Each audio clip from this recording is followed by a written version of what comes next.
नमस्कार मित्रों, आज सीधू ने सट में मैसूर से हमारे साथ अजय शुक्ल जी जुड़े हैं। अजय जी देश के प्रतिष्ठित संपादकों में से एक हैं और बेबाक बात करने के लिए मशहूर हैं। वैसे हमारे परिवार के ही साथी हैं और आज जो बात करेंगे दक्षिण भारत के राज्यों की बात करेंगे, क्योंकि केंद्र के गृह मंत्री अमित शाह आजकल केरल में हैं और केरल में उन्होंने विकसित केरलम ये लॉन्च किया। वैसे तिरुवनंतपुरम में एक कारपोरेशन उन्होंने जीता है और वो भी बहुमत नहीं मिला, एक इंडिपेंडेंट के साथ से वो बहुमत उनका होता है, मगर लेफ्ट से वो छीना है उन्होंने और यूडीएफ को अधिकांश कारपोरेशंस, पंचायत, जिला परिषद वो सब मिले हैं। तो ऐसे समय में ये जनाब ये दावा भी कर रहे हैं साहब कि 2026 में यानी इसी साल में केरल में भाजपा की सरकार होगी, क्योंकि यूडीएफ और एलडीएफ दोनों करप्ट हैं और भारतीय जनता पार्टी तो दूध की धुली है, वो भ्रष्टाचार न होने देती है न करती है, इसलिए उनकी सरकार आएगी ऐसा कहते हैं। इस पर अजय जी का क्या विश्लेषण है ये हम जानेंगे। अजय जी, आपका सीधू ने सट में स्वागत है और आप अपना विश्लेषण प्रस्तुत करें, ऐसा अनुरोध है। जी नमस्कार डॉक्टर साहब और सभी प्यारे दर्शकों को नमस्कार। मैं जितना देख रहा हूँ समझ रहा हूँ तो अब तक मैं ये कह सकता हूँ कि दो दिन में दक्षिण भारत का ये इलाका मैसूर तक मैंने अभी देखा है, आगे भी देखूंगा इस समय क्या बदलाव है।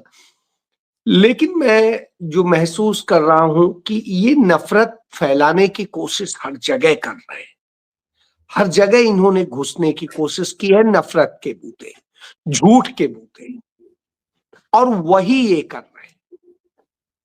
मैं इसकी शुरुआत सीधे करूं। मोहन भागवत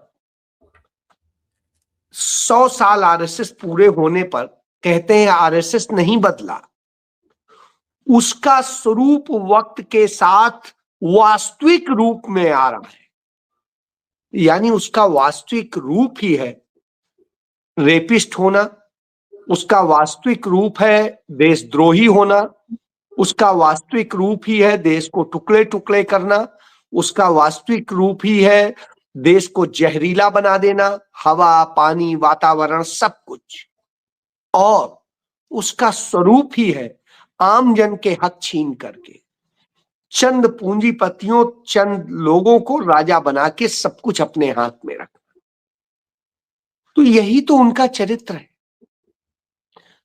मुगल शासन काल की यदि हम बात करें तो दुनिया में जो अमीरी होती थी उसका 25% हिंदुस्तान में था, और अंग्रेज आए, अंग्रेजों ने जिस तरह से यहां से लूट के तमाम चीजें लेके गए, यहाँ की चीजें ले गए, और अंग्रेज लगातार आगे बढ़े और उसके बाद में उन्होंने जो किया वो सबके सामने। नहीं तो यदि आप देखिए मुगल सल्तनत के पहले के काल में यदि आप इंग्लैंड का नाम ढूंढिए तो मिलता नहीं है कहीं, इस स्थिति में नहीं था। वो ब्रिटेन जो है जो जिसकी कहते हैं सूरज नहीं डूबता था, कभी सिकंदर होता था, कभी कोई होता था, कभी कोई होता था। नरेंद्र मोदी कहते हैं कि साहब जिन्होंने सोमनाथ तोड़ा वो इतिहास में दफन हो गए, के पन्नों में खो गए। तो साहब उन पन्नों से खो के उन्हें जिंदा करने का काम तो नरेंद्र मोदी कर रहे हैं, बार बार उनको नाम लेके उनका बखान करके और वो करके उन्हें जिंदा तो यही कर रहे हैं, क्योंकि यही इनका असली चरित्र है, यही इनका स्वरूप है, ये यही तो करते हैं। अंग्रेजी हुकूमत के साथ मिल करके, उनके सेवक बन करके, मुखबिरी कर करके भारत की चीजों को लुटवाना, भारत के लोगों पे हमला कराना, भारत को बर्बाद करना, यही इनका 100 साल का इतिहास। और वही काम कर रहे हैं। केरल ने स्वीकार नहीं किया था। आप याद करिए, जब देश आजाद हुआ था तो 1947 में तिरुवनंतपुरम के राजा ने पाकिस्तान के साथ समझौता डील कर ली थी, और ऐसे में भारत की सरकार ने, नेहरू और पटेल ने मिल करके जो काम किया, उसका नतीजा ये हुआ तिरुवनंतपुरम के राजा को झुकना पड़ा और भारत के साथ मिलना पड़ा। अब आज तब से ये लगे हुए हैं। आरएसएस की शायद सबसे ज्यादा शाखाएं केरल में ही हैं। बावजूद इसके केरल में इन्हें विस्तार नहीं मिला। पहली बार 2019 में 2016 में इनका पहली बार विधायक जीता था। एक विधायक, हाँ, एक विधायक जीता था। और उसके बाद 2024 में इनका पहला सांसद जीता, और अब इन्होंने वहां की राजधानी की नगर निगम पे कब्जा कर लिया, क्योंकि 34 साल से वहां कांग्रेस थी नहीं। और जब कांग्रेस नहीं थी तो उस स्थिति में जो उन्होंने लगातार जिस तरीके से लेफ्ट के साथ में कभी हाथ मिलाया, कभी पिनराई विजयन और अडानी का साथ करवाया, ये सारी चीजें देखने को मिली, और उसका नतीजा ये हुआ कि बीजेपी वहां इंटर कर गई। कांग्रेस की सरकार रहते इंटर नहीं कर पाई थी। इनकी सरकार आते ही जैसे आई लेफ्ट की सरकार, तो लेफ्ट और ये कैसे एक दूसरे के साथ पूरक बने, यही चीज आप पश्चिम बंगाल में देखेंगे। पश्चिम बंगाल में यदि आप बीजेपी का पूरा काडर देखेंगे इस समय, तो उस काडर में लेफ्ट के लोग घुसे हुए, और उन्होंने आकर के उसे मजबूती दी। मैं ये इसलिए कह रहा हूं कि इसी तरीके का खेल ये केरल में कर रहे हैं। यहां पर भी लेफ्ट का बड़ा है, और उसे खत्म करके पहले इन्होंने उसे जिस तरह से किया, उनको अडानी के जरिए जो है ट्रैप किया, और ट्रैप करने के बाद अब उस खेल में लगे हुए। हालांकि जहां से इनका अभी लोकसभा का कैंडिडेट जीता था, वहां की नगर पंचायत, वो जो है नगर परिषद, उसमें चेयरपर्सन जो है कांग्रेस की लड़की है, नई उम्र की, वो जीती है, और वो पूरी तरीके से मतलब इनको जवाब दे रही है। तो ये आप समझ सकते हैं कि ये सारी चीजें मौजूद हैं वहां, और जब वहां मौजूद है तो ये वहां नफरत, इसमें इन्होंने सहारा लिया। जैसे आप देखिए, ईसाइयों को खुश करने के लिए जिस तरह से इन्होंने किया, और फिर वहां बिशप से लेके सबसे जाके जैसे मिले और जो कुछ गले पड़े, आपने देखा है बीते दिनों। दूसरी तरफ उन्हीं ईसाइयों पे हमले होते हैं, लेकिन ये इस तरह करते हैं। ईसाइयों में मुसलमानों के प्रति नफरत पैदा करते हैं, हिंदुओं में मुसलमानों के प्रति नफरत पैदा करते हैं, यहां हिंदुओं में ईसाइयों के प्रति भी नफरत पैदा करते हैं। पंजाब चले जाइएगा तो हिंदुओं में सिखों के प्रति नफरत पैदा करते हैं। यही तो इनका खेल है। मैं यही कह रहा हूं, ये हर जगह तोड़ते हैं, फिर भाषाओं के नाम पर जो खेल करते हैं, और जहां सुविधा होती है वहां गाय भी काटते हैं। आपने असम में देखा, असम में गाय काटने पे नहीं उस पे तो कोई तकलीफ वो नहीं है। वो अरुणाचल में गाय खाइए, कोई परेशानी नहीं है, दूसरी जगह खाइए, कोई परेशानी नहीं। लेकिन यहां आएंगे, गोवा में बीफ बेचने वाले इन्हीं के रेस्टोरेंट्स हैं, और भारत में सबसे ज्यादा बीफ सप्लाई का आज बड़ा एक देश बन गया है। और संगीत सोम जो इनका विधायक था मेरठ से, सरधना से, वो खुद बीफ का काम करता है। इसी तरीके से आप इनके तमाम सारे लोग, तो मैं ये इसलिए कह रहा हूं, इसी तरह खेल करते हैं। तो केरल में भी आके अमित शाह, क्योंकि बाकी सारी इनके प्रयास फेल हो गए, और जब ये सारे प्रयास फेल हो गए, जीतने के लिए इन्होंने एक फिल्म स्टार का इस्तेमाल किया, और नगर निगम जीतने के लिए इन्होंने पूर्व डीजीपी का इस्तेमाल किया, महिला डीजीपी का। केरल की पहली महिला डीजीपी थी, और इस तरह से करके ये चुनाव जीतते हैं। बाद में किसका कैसे वो करना है वो भी देखने को मिलता है। तो ये कुल मिला करके इन्होंने नफरत में बांटा है, जगह जगह टुकड़े टुकड़े में बांटा है। चाहे जम्मू कश्मीर से लेके तमिलनाडु तक देख लीजिए, चाहे नॉर्थ ईस्ट से लेके गुजरात तक देख लीजिए, हर जगह टुकड़े टुकड़े में। कहीं पे आदिवासियों को सामान्य से लड़वाएंगे, कहीं सामान्य को किसी दूसरे से लड़ाएंगे, कहीं हिंदू को मुस्लिम से, मुस्लिम को उससे, और ये इस तरह के खेल करते हैं। और ऐसा नहीं, जब जरूरत पड़ती है तो मुसलमानों के यहां भी मत्था टेकने पहुंच जाते हैं। यही तो है। तो साहब कहां से आया था गजनवी? आप बताइए। वो जब जाते हैं केरल, तो केरल में ईसाइयों के यहां मत्था टेकने चले जाते हैं, वहां पे मुसलमानों से लड़वाने की कोशिश करते हैं, तो वहां ईसाई और हिंदू इन्हें मित्र लगते हैं और वो वहां ये हो जाते हैं। तो मैं यही बता रहा हूं कि यही इन्होंने यहां किया। तो इसलिए यहां देखिए आप, लोगों मनरेगा छीन करके लोगों के हक मारने का काम ये कर रहे हैं दूसरे, और ये कर रहे हैं। कांग्रेस ने आज पूरे देश भर में इसको लेके प्रोटेस्ट किया है। ऐसे में अमित शाह क्या बताना चाह रहे हैं? कौन सा विकसित? विकसित इस बात में हुआ कि भारत दुनिया का सबसे बड़ा कर्जदार देश बन गया है। विकसित इस बात पे हुआ है कि दुनिया की टॉप 500 यूनिवर्सिटीज में भारत की कोई एक यूनिवर्सिटी नहीं रह गई है। 500 यूनिवर्सिटी में भी एक यूनिवर्सिटी नहीं। और भारत की विदेश नीति इतनी बदतर हो गई है कि हम पेंडुलम की तरह झूल रहे हैं, कभी अमेरिका, कभी रसिया, कभी चाइना। तो कोई भी चीज ये हो रही है, और इसके बाद में हमें हर जगह धक्का खाना पड़ रहा है। तो जब इस तरह से बेइज्जत हो रहे हैं, ये सारी चीजें हो रही, फिर क्या देश में ही सब अच्छा है? नहीं। आप देखिए, राम राज्य कहते हैं, आदित्यनाथ की सरकार है, नरेंद्र मोदी, और उनका सबका बिल्कुल दिल्ली से सटा हुआ जो मेरठ जिला है, उस जिले में एक दलित महिला अपनी बेटी के साथ खेत जा रही थी, छोटी बेटी थी। कुछ दबंग जो है उसकी बेटी को उठाने लगते हैं, मां विरोध करती, मां को मार डालते हैं, बिटियाओं को उठा ले जाते हैं, रेप करते हैं, गैंग रेप करते हैं, क्या करते हैं आप समझ लीजिए। और इसी तरीके से आप देख लीजिए, उत्तराखंड में अंकिता भंडारी के साथ हर कुकर्म इन्होंने ने किया। इसके साथ साथ आप देखते चलिए, उन्नाव में सारे रेप इन्होंने किए, बीएचयू आईआईटी में सारे रेप इन्होंने किए। तो यही आरएसएस बीजेपी का शायद करेक्ट,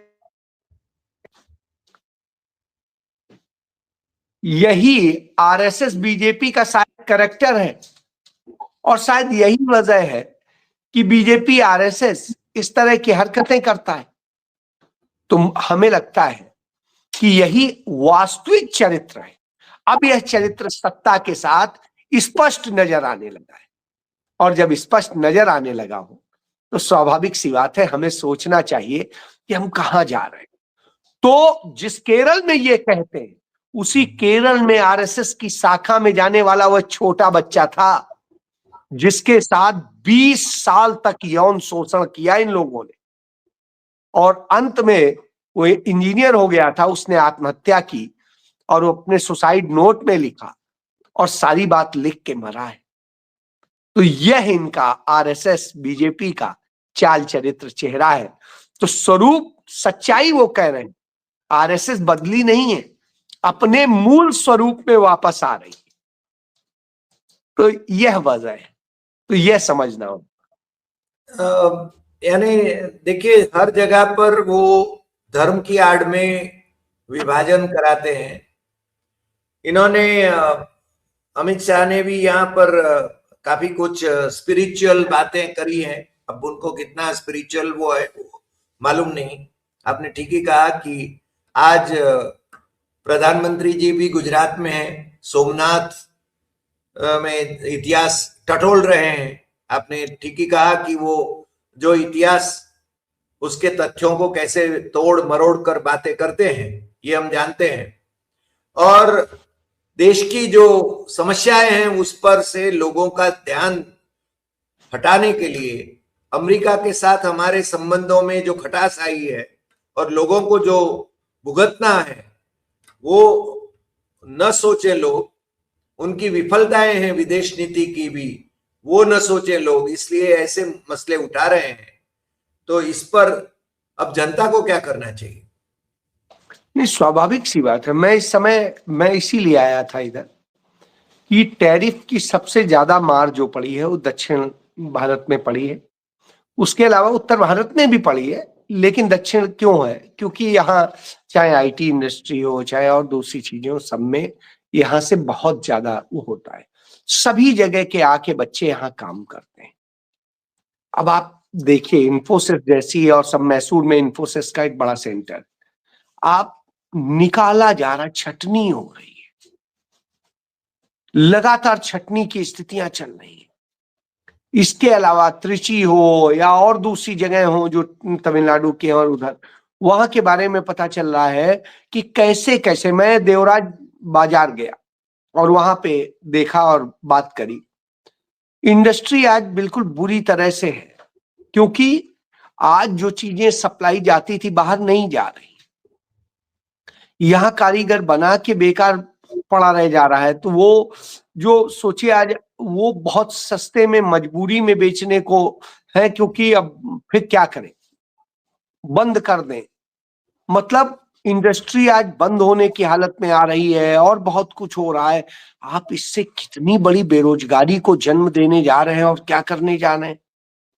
आप कहानी बता रहे हैं। आज भारत को आत्मनिर्भर का आप जुमला देते रहे, आत्मनिर्भर तो नहीं बना, लेकिन हाँ, आज बेइज्जत जरूर हो रहा है, और वह बेइज्जत होता नजर आ रहा है। तो मैं यहां देख रहा हूं इंडस्ट्री बुरी तरह प्रभावित है। हर इंडस्ट्री में निकालने और वो करने की स्थितियां हैं। यदि यही स्थिति रही तो भारत के बच्चे जो सोचते थे शिक्षा आपकी खराब हो ही रही है, 500 यूनिवर्सिटी में से एक भी यूनिवर्सिटी भारत की नहीं है, और उसके अलावा बाकी चीजें बर्बाद हैं, तो आप यहाँ पे रह के करेंगे क्या? दुनिया में आपके लिए कहीं जगह नहीं है। आज दुनिया के देशों में भारत के लोगों को यह कह के कि आप नफरत फैलाते हैं, आप ऐसे हरकतें करते हैं और इसलिए आपको निकाला जाएगा, आपको ही किया जाएगा। डोनाल्ड ट्रंप जिस तरह से कर रहा है वो सामने, तो ये सबका बुरा असर हो रहा है। और इससे जब बर्बादी में जा रहा है तो साहब, करना जनता को ही है, कोई और नहीं करेगा। जनता को अवेयर होना पड़ेगा कि मंदिर मंदिर जाके आप मांग क्या रहे हैं। भगवान से यही तो मांगते हैं कि अच्छा जीवन मिल जाए, अच्छा कारोबार मिल जाए, अच्छा सब कुछ हो जाए, ईमानदारी से हम जी लें, कोई डिस्टर्ब ना करे। यहां तो पुलिस राज बना दे रहे हैं, सब कुछ कर दे रहे हैं। मनरेगा का प्रोटेस्ट कर रही है कांग्रेस पूरे देश में, उसके ऊपर लाठी चार्ज हो रहे हैं, कहीं कुछ हो रहे हैं। और वाराणसी में कांग्रेस पार्टी के जो छात्र संघ है, उसके जो राष्ट्रीय अध्यक्ष हैं, वो गए थे प्रोटेस्ट करने, और प्रदेश अध्यक्ष को तो घर में ऐसे बंद कर दिया जैसे वहां पूरा कर्फ्यू लगाओ, फोर्स लगा दी। और उसके बाद में उनकी स्थिति ये, तो वहां लाठी चार्ज करके इस तरह से मार रहे हैं, गिरा रहे हैं, कुछ कर रहे हैं। मेरठ में जो दलित बच्ची के साथ में जो हुआ और महिला की हत्या हुई, तो कांग्रेस पार्टी के एससी सेल के अध्यक्ष राजेंद्र पाल गौतम वहां जाते हैं, तो उनके जो की सूचना दे के जाते हैं। कोई ऐसे नहीं है कहीं जाने के लिए, हालांकि इस देश में सूचना देने की आवश्यकता नहीं होती है, लेकिन साहब नहीं जाने दिया जाएगा। वो कहते हैं चलिए कोई बात नहीं, हम 4 लोगों को लेते चलिए जिससे आपका भी कानून न टूटे, वो भी नहीं तैयार होते। अब आप सोचिए किस तरह के हालात पैदा कर दिए गए। जब ये हालात हो गए तो आप किससे क्या उम्मीद करेंगे? तो ऐसी स्थिति में जवाब सिर्फ जनता को देना है, उसे डट के खड़ा होना है कि नहीं, हम अपने बच्चों का भविष्य बचाएंगे, सबका भविष्य बचाएंगे, हम बर्बाद नहीं होने देंगे। और यदि ये सोच के जनता नहीं खड़ी हुई और वो हवा हवाई में ही लेती रही, चंद हजार में बिकते रहे वोट, तो फिर तो देश बर्बाद होना तय है।